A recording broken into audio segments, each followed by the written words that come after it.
Bienvenue à tous si vous nous rejoignez sur Canal Congo Télévision pour vous informer. Direction le Nord Kivu où le président fédéral du mouvement de libération du Congo-Ville de Beni Jafté Moueni salue la nomination du président national du MLC Jean-Pierre Bemba Gombo. Une nomination, dit-il, qui apportera des solutions dans l'est de la RDC, victime de l'insécurité orchestrée par les groupes armés locaux et étrangers. Jafté Moueni est au micro de notre correspondant sur place, Joël Kamabo. Suivez. Tout à fait, la nouvelle a été bien accueillie et surtout que nous mettons confiance à notre président national, Jean-Pierre Bemba, au poste du vice-premier ministre et ministre de la Défense. Nous savons très bien qu'il va mettre fin à cette guerre qui se trouve à l'Est. Nous avons confiance en lui. Et nous savons de quoi il est capable à partir de bien avant. Il sait comment se débattre pour la sécurité du pays. Et voilà pourquoi il a accepté d'intégrer le gouvernement parce qu'il sait de quoi il est capable. Il connaît ce qu'il va faire aux côtés de chez nous ici, aux côtés de l'Est pour combattre la guerre et le M23 et les ABFNL. Tout à fait. D'ailleurs, nous félicitons le président de la République, Félix Antoine Tshisekedi, d'avoir sélectionné ces gros poissons parce qu'il connaît de quoi ils sont capables et il sait qu'ils vont devoir l'aider et bien se coaliser pour mieux diriger ce pays. D'une façon générale, nous disons à la population du Grand Nord d'être apaisée et parce qu'ils viennent de trouver quelqu'un capable qui va les soulager de leurs difficultés et particulièrement au MLC, le membre du MLC qui soit posé parce que c'est le MLC qui gagne. Je ne veux pas se laisser faire pour laisser le pouvoir comme ça. Et d'ailleurs, il a encore le deuxième mandat qui doit briguer. C'est automatique. Et à partir de ce qu'il a déjà fait, dans 4 ans, nous voyons de quoi il est capable. Et si nous lui donnons le deuxième mandat, nous aurons vraiment de beaux fruits et le pays va souffler. Des coups de feu ont éclaté en pleine journée de ce mardi 28 mars 2023 à Kisangani dans la province de la Chopo à la station de la RTNC. Des sources locales parlent d'au moins 2 morts dont les militaires commis à la garde du média public qui voulait intervenir dans une chambre froide victime de l'incursion des bandits à main armée. Suivez. C'est aux environs des 12h35 de ce mardi 28 mars 2023 que 3 personnes armées ont fait incursion dans une chambre froide se trouvant juste à côté de la station de la RTNC Kisangani. Ces bandits ont emporté tout à leur passage argent de la chambre froide ainsi que des clients. Et c'est après leur forfait qu'ils ont tiré des balles en l'air pour paniquer la population, chose qui a suscité l'intervention des soldats commis à la garde de la station de la RTNC Kisangani. Et c'est en ces moments-là que ces bandits ont tiré sur 2 d'entre eux, l'un a succombé sur place et l'autre se retrouve dans un état critique. Il a été transféré dans un hôpital de la place. Ces criminels ont dans leur fuite laissé tomber une arme qui a été récupérée par la population. Cherchant à la récupérer, l'un des criminels a été copieusement tabassé jusqu'à perdre sa vie.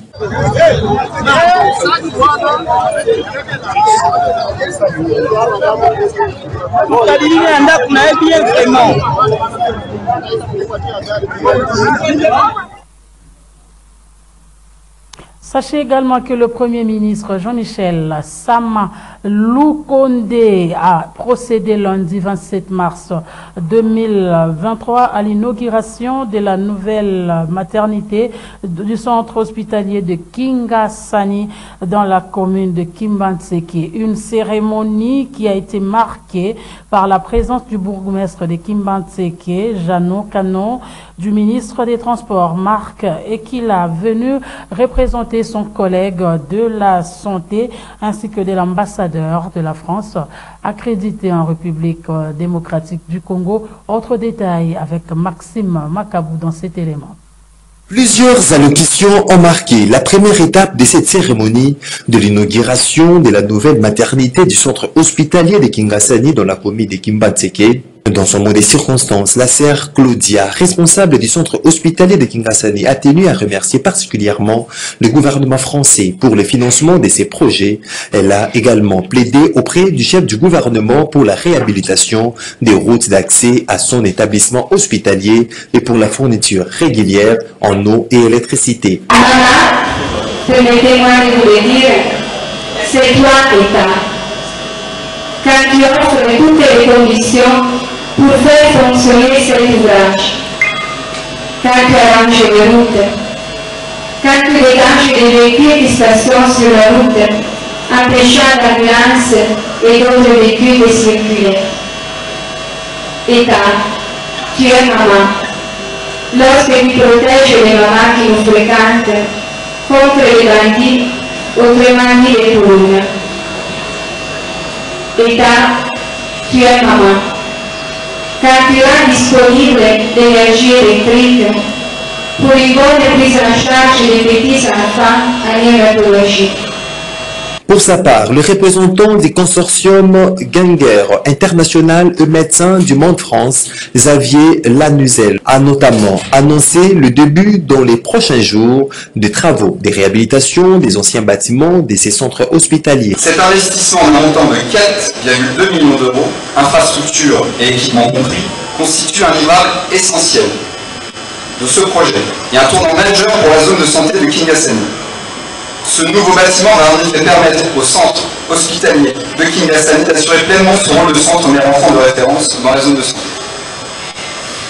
Dans les jours à venir, les travaux de réhabilitation des anciens bâtiments de la maternité de Kingasani ainsi que la construction d'un nouveau bâtiment à la maternité de Ginza, comprenant un bloc opératoire et une unité de néonatologie démarreront. Quant au Premier ministre Jean-Michel Sama Lukonde, il a d'abord salué l'initiative de la construction de cette nouvelle maternité qui va améliorer la santé de la mère et de l'enfant dans la zone de santé de Kingasani. Le chef du gouvernement a promis que le gouvernement va résoudre les différents problèmes posés par la responsable de ces centres hospitaliers. Immédiatement après, le Premier ministre Sama Lukonde a procédé à la coupure du ruban symbolique marquant l'inauguration de cette nouvelle maternité. C'est là avant d'effectuer une visite guidée dans les différents compartiments des centres hospitaliers de Kingasani. C'est par une photo des familles que s'est terminée en beauté cette cérémonie inaugurale. Gouvernement Samadé, on en parle encore dans ce journal. Les réactions ne cessent d'étomber depuis sa sortie pour Emmanuel Tshibambe, cadre de l'UDPS Tshisekedi. Ce gouvernement répond aux attentes des Congolais au regard des personnalités comme Jean-Pierre Bemba Gombo, Vital Kamere et Moussa Nyamwisi. On écoute Tshibambe au micro de Junior Boulafa. Le gouvernement Sama Lukonde est une réponse du chef de l'État aux attentes des Congolais, estime Emmanuel Tshibambe, cadre de l'UDPS, qui s'est réjoui en même temps de l'entrée aux fonctions de Jean-Pierre Bemba, Vital Kamere et Moussa Nyamwisi, respectivement au poste de vice-premier ministre en charge de défense, vice-premier ministre en charge de l'économie et ministre d'État en charge de l'intégration régionale. Ce sont le poids lourd de la politique de notre pays et le chef de l'État a nommé chacun dans son domaine sectoriel. Donc ça veut dire, le jeune Jean-Pierre Bemba, vous êtes sans savoir, il a milité dans ce pays, il a milité, il a été combattre pour la démocratisation dans ce pays, il a pris des hommes pour combattre le système dictatorial incarné par M. Laurent Désiré Kabila. Donc c'est quelqu'un qui s'y connaît dans ce domaine-là de la défense. Pour moi, c'est un choix vraiment énorme. Et quand je prends quelqu'un comme Moussa Nyamwisi, le nommé ministre d'État à l'intégration régionale, je me dis c'est un choix des titans. Parce que aujourd'hui la RDC fait face à des conflits multidimensionnels, surtout sur le plan régional. Et Moussa Nyamwisi connaît très bien la région. Moussa Nyamwisi connaît très bien la partie Est aujourd'hui en conflit avec d'autres pays voisins, pour ne pas citer le Rwanda. Donc je pense que la personne de Moussa Nyamwisi au ministère de l'intégration régionale, avec l'expertise qu'il a, il va apporter quelque chose. Quand je vois le VPM Vital Kamere, docteur en sciences économiques, c'est quelqu'un qui s'y connaît. Et le nommer dans ce poste de l'économie, moi je pense que c'est vraiment un choix bien opéré par le chef de l'État. S'agissant du déroulement du procès contre le député de Massissi, Mwanga Chouchou, Emmanuel Tshibambe reste plutôt confiant à la justice congolaise. Pour substituer à la justice, on ne peut pas non plus instrumentaliser la justice. La justice s'était saisie de l'affaire du député Mwanga Chouchou.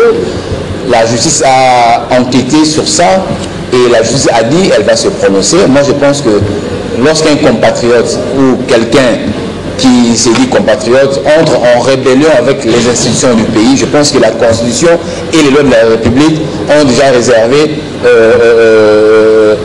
une réponse quant à ça. Qu'en est-il donc des priorités attendues de ce gouvernement Sama Lukonde II? Les Quinois, interrogés ce mardi 28 mars 2023, espèrent voir le gouvernement Sama restaurer la paix à l'est de la République, aussi améliorer les sociales des Congolais. Ils se sont exprimés au micro de Vanessa Vané.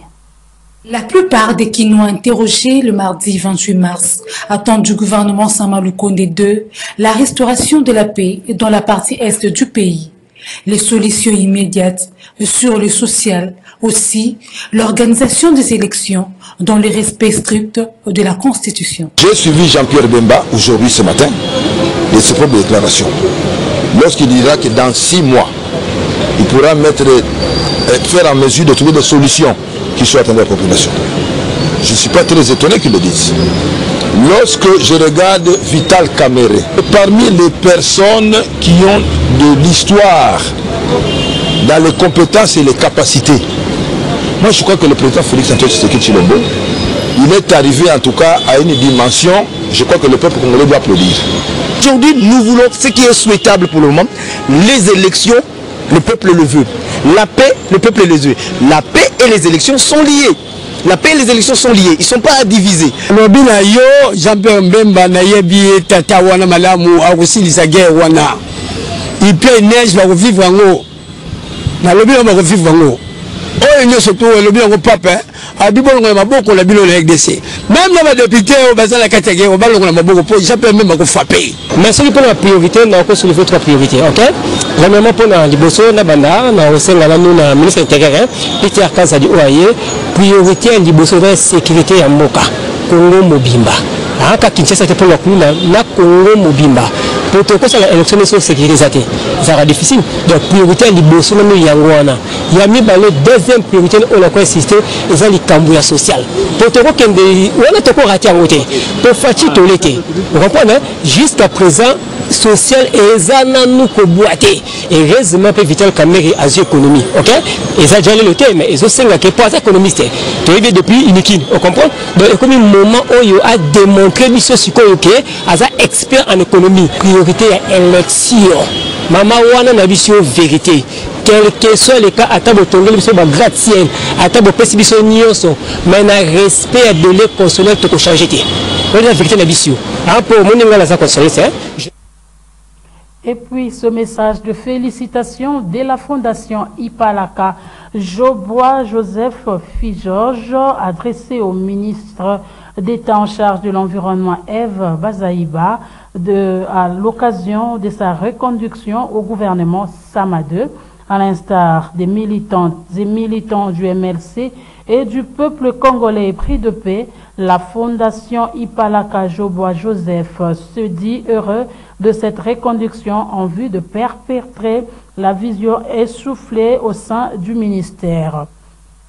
Au sein du dit ministère, le président des Figeorge, Joseph Ipalaka Jobois, présente donc ses sincères félicitations et souhaite plein succès à Madame Eve Bazaïba Massoudi pour la continuité du combat relatif au maintien de l'équilibre climatique.